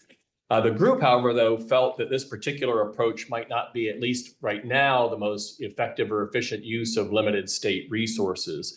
And so that, and also with respect to, there would be some pretty significant logistical hurdles with respect to trying to coordinate and manage something like that at the state level. And just to provide you some context, the budget request that went in with this particular bill was for $45 million. And so the question is, if you had $45 million and you're dealing with a pipeline issue in terms of that talent, where would you want to be able to put that first? And so that was kind of the question that we got to. And we didn't feel that, at least for now, that this got at the root issue, which is that there isn't an adequate pipeline for the talent coming through the system. That said, the group did brainstorm a little bit about how we would tackle some of these issues in the interim, right? Because we didn't want to not acknowledge that there might be some areas where the state could be helpful in this particular realm. And we particularly felt that there was some technical assistance that we could provide to providers that might help get at some of those issues. And so in particular, the group talked very extensively about the need for providers to have some kind of appropriate overstaffing, right? And so if you look at kind of the model out there with any kind of services in the service industry, you are going to overstaff a little bit in order to be able to address absences or unexpected circumstances. And that overstaffing also has the benefit of providing some of that continuity of quality of care, right? Because if you're bringing somebody in cold, that's different than if you have somebody who is there, who knows the children and can continue that progress. And so that's ultimately our goal. One of the ideas that the group had was ramping up our technical assistance to providers, especially in the areas of human resources management, and budget management. And so a lot of your really big groups, they're going to have very robust HR capabilities. They're going to have that budget capability where they're going to build into their model the ability to overstaff to deal with absences. And we have to keep reminding ourselves that most of the providers out there are actually very businesses. And they're struggling day to day to be able to make their business model work without being able to step back and say, hey, how would we be able to put the HR resources together, or budget together in order to be able to address these kind of issues? And so we thought that being able to provide some kind of state technical assistance to these small businesses in order to be able to build up their HR and budget capabilities could really be a very effective way to help recruit and retain a stable workforce for these providers. DOE did note that they are already providing some of these technical services in areas, and the General Assembly, as kind of an option, might want to look at ramping up or increasing support to accelerate these initiatives throughout the state. All that said, I think it was really important to note that the idea of a substitute pool was not dismissed as an approach. And in fact, there are examples throughout the country where these have been put together, and in a very fragmented marketplace, they could be effective ways at addressing staff shortages. And so again, as such, technical assistance either from the state level or the Ready Region level could help identify and facilitate opportunities where it makes sense for different providers to join hands with their other partners out in the community, and whether that's the business community or whether that's other nonprofits, to be able to come up with locally based approaches to solving this issue, which could include, but not necessarily include, the idea of fund or employee pools. And the idea is, if we provide that kind of technical assistance over time, we'll have a better sense of what actually is working, what might move the needle once we get some examples that are out there.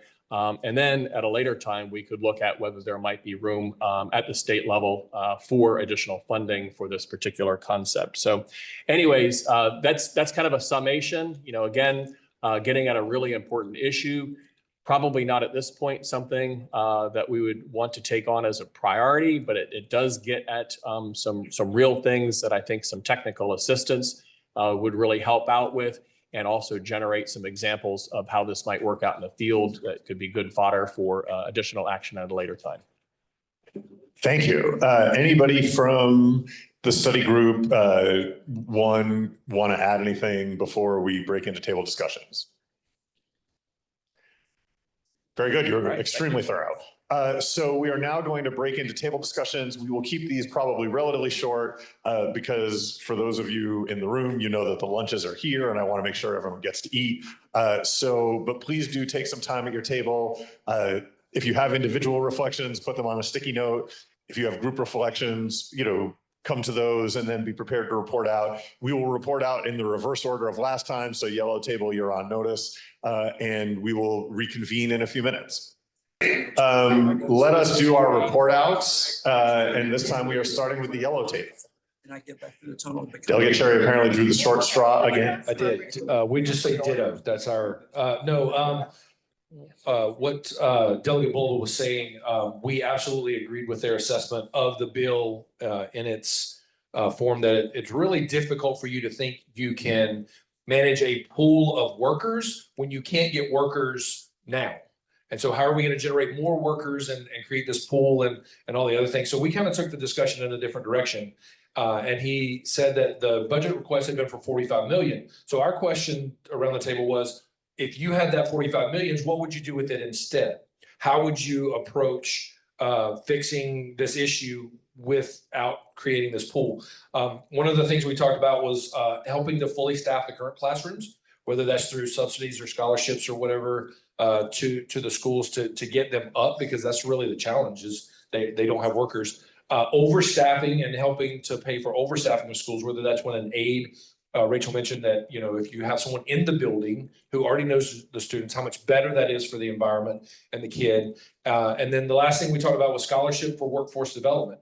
If we had $45 million, how many people could we put through school for a year to get certified and trained in order to do that? So that's how we looked at it, was a little bit different view of, with that 45 million, how would we address the workforce shortage in a different way? Great, thank you. Next, we'll go to the folks online.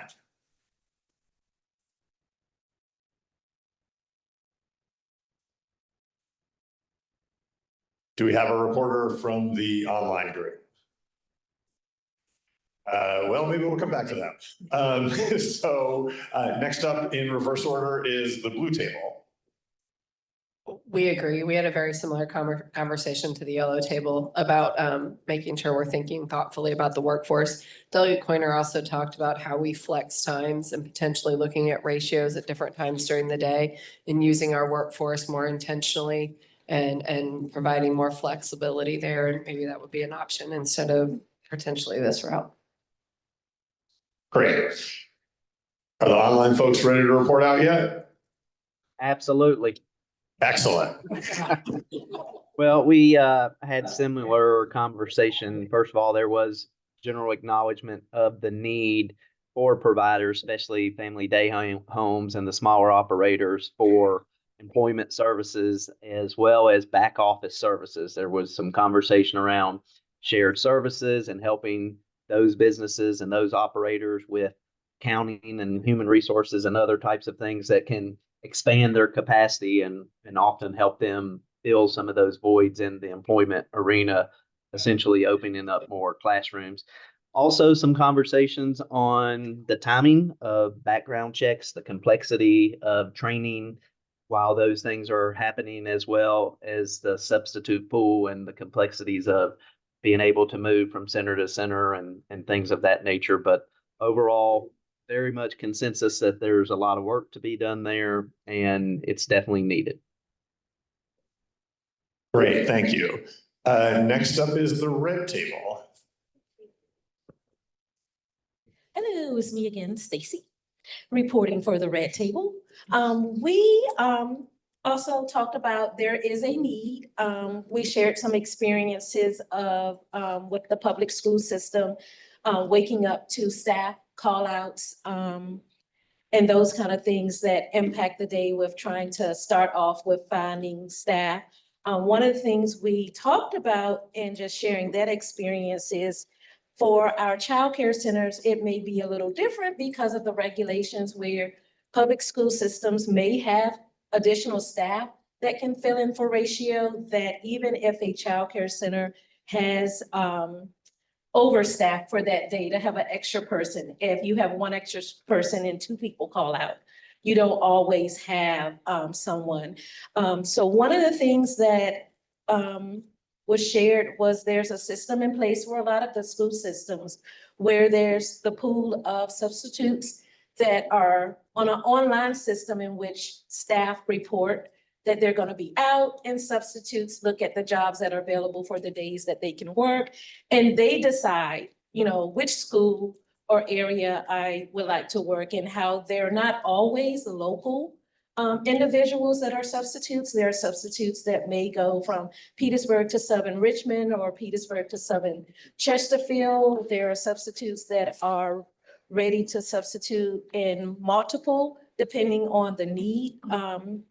There are a lot of substitutes who right now with the way unemployment is that they sign up. I get my parents to sign up to be substitutes to get them working and have the opportunity when a full-time spot opens up. They know the center, they know the programs, and so possibly able to fill vacancies from that pool. We really didn't know how a program like that would, how much that would cost, what the centers, because it didn't have to just be a local, since substitutes would be able to travel and pick where they would want to go to work, how far they would want to go to work. But what centers put in to share that, could they possibly join in the local centers with the school systems? Or would the school systems feel like you're pulling the subs for when we need them? How would that work? So we did look at kind of other options because the reality is that people are going to be sick, their children are going to be sick, they're going to have to miss work on the day where you feel like it's going to be a good day. And I wake up to 5 notices that substitute requests have been put in, absences have been reported, and you're wondering, are you going to have coverage? For me, I may have people to move into those spots, whereas one of my teachers whose wife is a director at a childcare center, she now has to be the teacher because she doesn't have someone. So trying to look at all areas and still trying to solve the problem, but understanding that the funding might, be able to use to support a program like that, or how can we help make sure that our directors are able to do what they're doing while keeping ratios. I'm a talker, so someone has to be like, pause. No, great, thank you. And then from the green table. Sure. So we talked about the bill and the pool concept.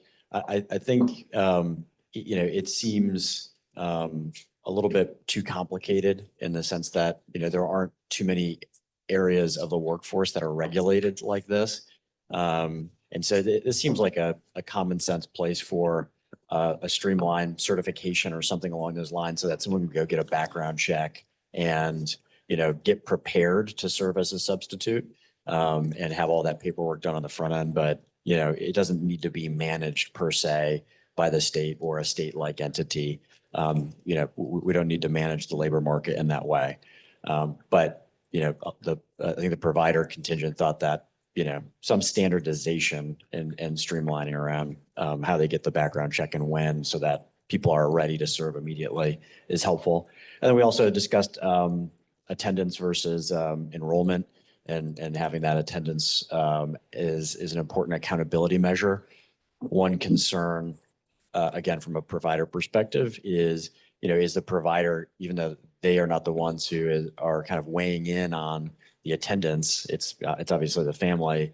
How would a provider be able to potentially be able to have another family that is really engaged and willing to show back up to that provider in particular, so that they're not penalized per se. So that's just one thing to consider there.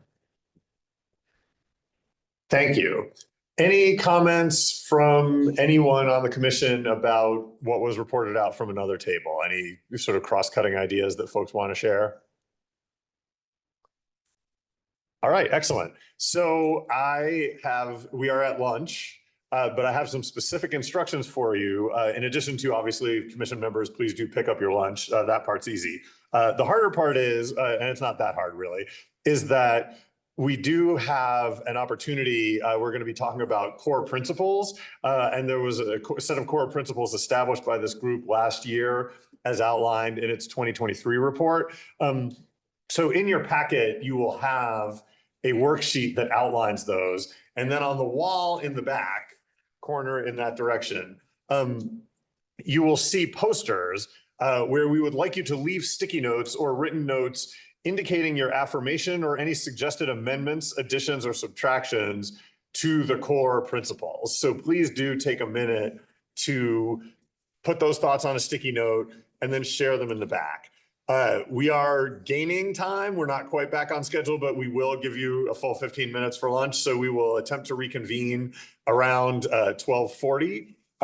So please, again, grab your lunch, put up your sticky notes, and then you certainly will have a little bit of opportunity to eat while we're getting into the next agenda item. All right, let us reconvene in just a moment. I do want to express appreciation for the folks who've put up some stickies in the back. And that if any of the rest of you have additional thoughts that you want to put up there, please continue to do so as we go forward with the meeting. Our next section is a report out from study group number 4. Delegate Campbell was supposed to be reporting out, but unfortunately was unable to join us. And so I am going to provide a brief summary with thanks for the VECF staff for organizing this. Study Group 4 has met twice since the August 19th commission meeting, considering the charge laid out in budget language, directing the commission to review and recommend updates to the current co-payment schedule, parental work requirements, and attendance expectations for the child care subsidy and mixed delivery programs. The commission is expected to submit its recommendations to the governor and the chairs of the House Committee on Appropriations, the Senate Committee on Finance and Appropriations, the House Committee on Commerce and Energy, the Senate Committee on Commerce and Labor, the House Committee on Education, and the Senate Committee on Education, and fortunately has until December 1st to do so. So far in the two meetings, the group has talked about family co-payments and parental work requirements. We will discuss attendance expectations in a subsequent meeting, but given how complex each of these topic areas are, the study group agreed to set general parameters for each issue to help shape recommendations. So on the issue of co-payments, the group has some discussion about the potential benefit from increasing family co-payments from the current average, which is about 2% of gross household income, to no more than 7%, which is the federal cap for co-payments required by this year's updates to the federal CCDF rules. The group reached consensus that Virginia should keep the family share of the co-payment as low as possible unless savings from increasing family share can be retained and reinvested in early care and education services to increase the total number of slots available to eligible families. The group wanted to proceed with caution when addressing the co-payment models to ensure that any possible savings from increased co-payments are reinvested in early childhood and not put into other budget priorities. Regarding parental work requirements, the group came up with 4 parameters that it thought should shape its recommendations. One is to define a period of time for which families must engage in qualifying activities. 2 is to provide enough flexibility to allow for unique family circumstances. So, instead of having a hard and fast rule with no exceptions, to leave some sort of safety valve or waiver when there are unusual circumstances that might come up. Another priority, obviously, is to minimize the disruption in care to children and families, right? Continuity of care is a commission priority, and then to serve as many families as possible, which is, again, is something that we've talked about in many contexts. So those are some of the ideas we want you to wrestle with in your small group discussions. The study group will continue meeting to address attendance expectations. And in that spirit, I want to note that on your tables, there are some handouts from VDOE about attendance in the early grades, which is potentially relevant to our conversations about absenteeism, attendance, and longer term projections. So please do, while I'm asking you to please continue to think about stickies to go in the back, for now, what we're going to do is take a little time to address both co-payments and work requirements. And if you have any questions that you want to ask for the whole group, please do that now. And otherwise, we'll get into group discussion. Anything that folks want to ask while we're still together as a large group? All right, then please go ahead and have your group conversations, and we will reconvene to report out in a little bit. All right, it looks like our online breakout group is back. And this time, maybe let's go in a completely different order and start with the red table. All right, thank you very much. For the red table, this is a pretty succinct conversation that we had with respect to the work requirements piece. I think there was general agreement on marrying up to the 90 days. I think the majority of states have already gone ahead and done. I think the question for us really came down to how much flexibility after those 90 days and what was the nature of those check-ins and where those would be put down on paper, right? And so we can certainly think of a lot of circumstances after 90 days where you wouldn't want to cut somebody off because of extenuating circumstances. And also you have to think about, the continuum of care and quality of care for the child as being, one of the most important things. And so really we were just debating, if you're looking at budget language or you're looking at code language, how specific would we want to get as opposed to just laying out some broad categories and leaving it to the professionals to be able to work through that and then set milestones or check-in points that were reasonable to ensure that there was progress moving forward. I think the other thing that we were asking, is how many people is this really going to affect? And so I think, whether this is a really large group or a smaller group, will dictate, how much specific time and effort there is to go ahead and work with individual families as opposed to coming up with broader rules. With respect to the copay issue, there was also broad agreement towards moving towards that 7% as being relatively fair and also feasible with respect to the budget. We did reiterate that it's only worth doing that if that money can be reinvested into early childhood care and education. And I think most folks here are aware that we've had this issue with the VPI program for years and years and years, where the money doesn't get used and it gets swept right into the general fund, rather than being plowed back into early childhood care education. I guess the question is exactly how we would make that work. Last year in the budget, we had tried to get a non-reverting fund where this money could be put in, and that way it would be safeguarded. So maybe it's something along those lines. Maybe it's part of some kind of grand master plan. But we definitely want to make sure that money goes back into the general purposes for which it was allocated. Thank you. Let's go to the green table next.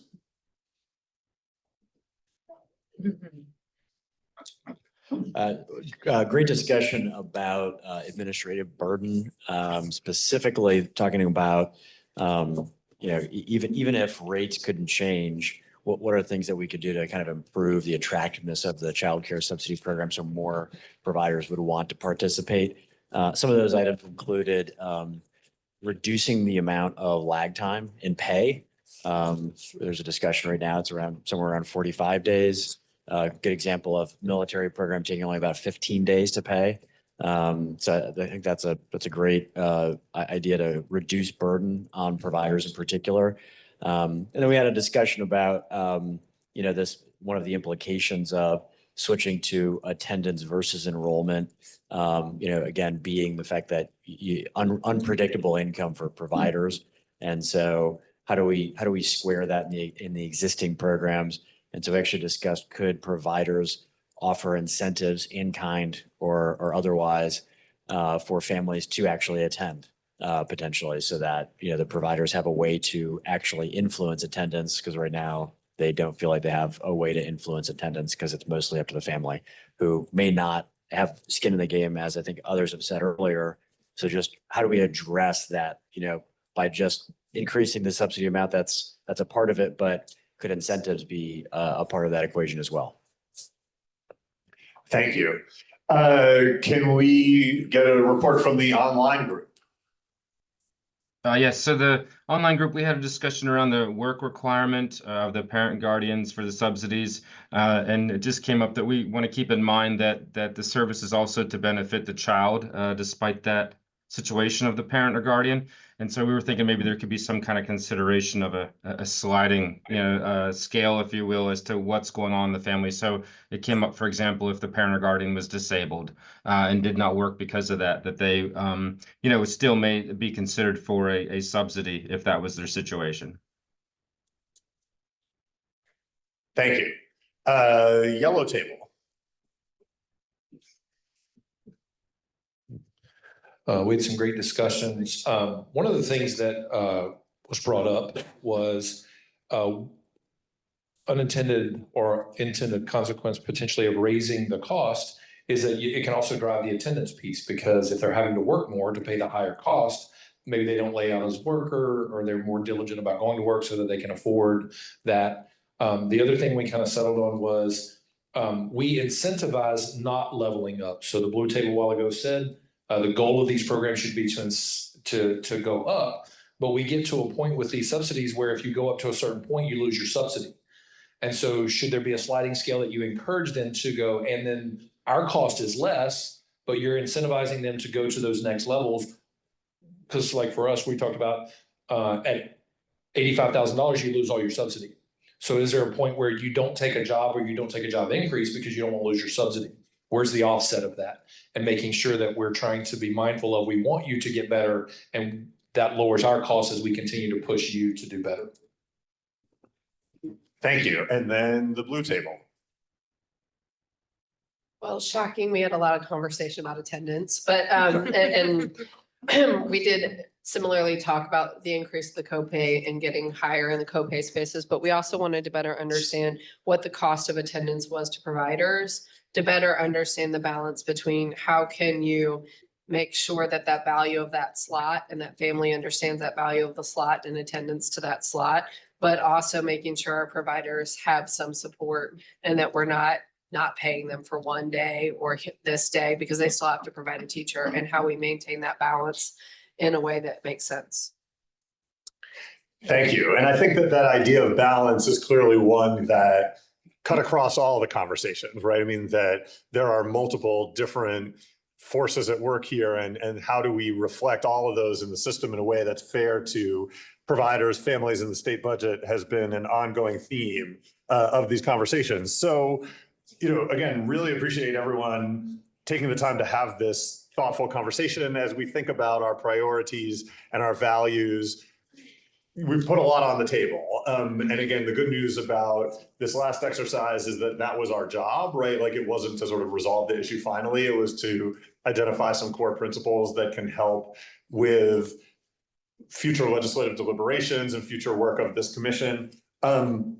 So all of those are things that I think we made good progress on today. So we now have an opportunity to move on to our next section of the agenda, which is going to be some reflections on our strategic priorities. And for that, I will call on our vice chair, Gary Thompson.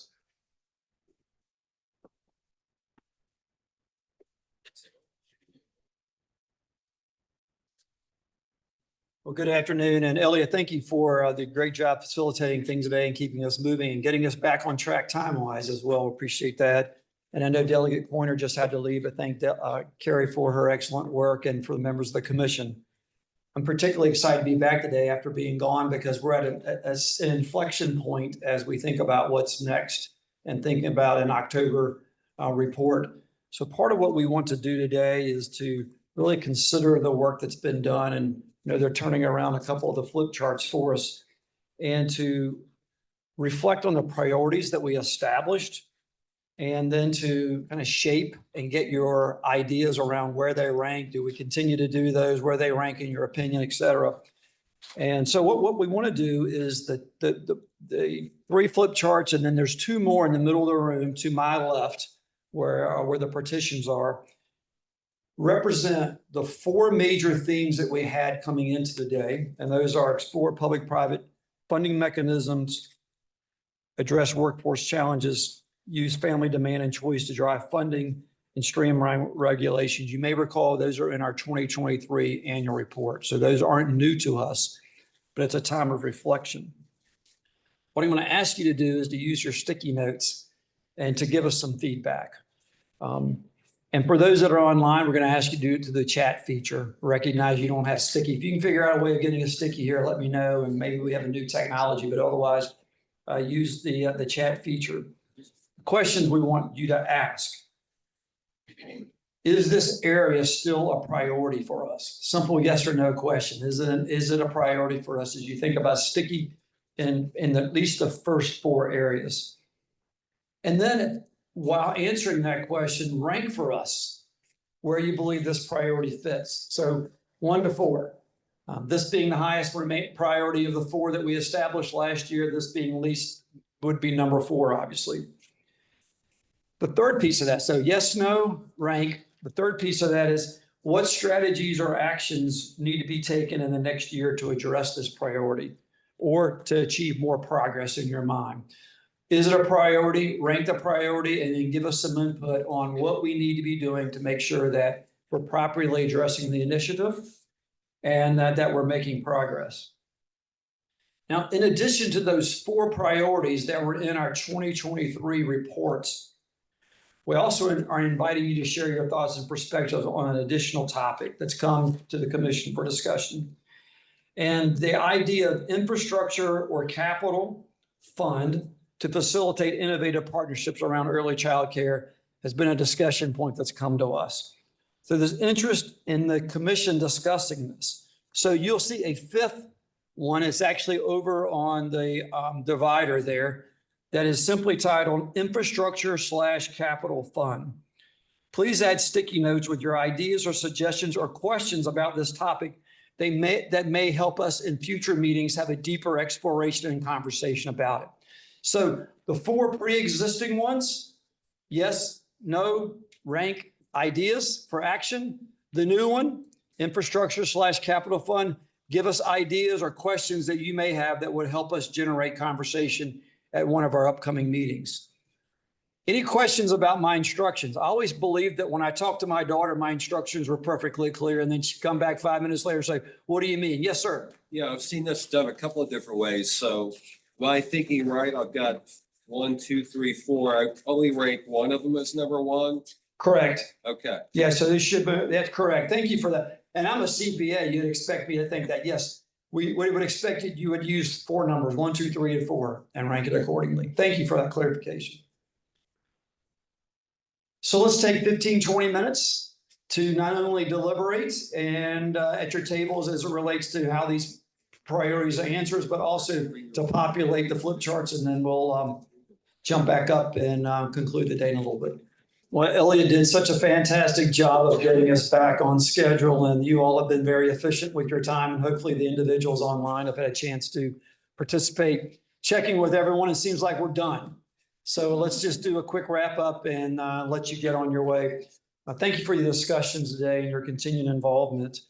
To let you know that your feedback, et cetera, will be provided as the commissioner's annual report is due October 1st. So let you know a little bit about what we will do between now and then.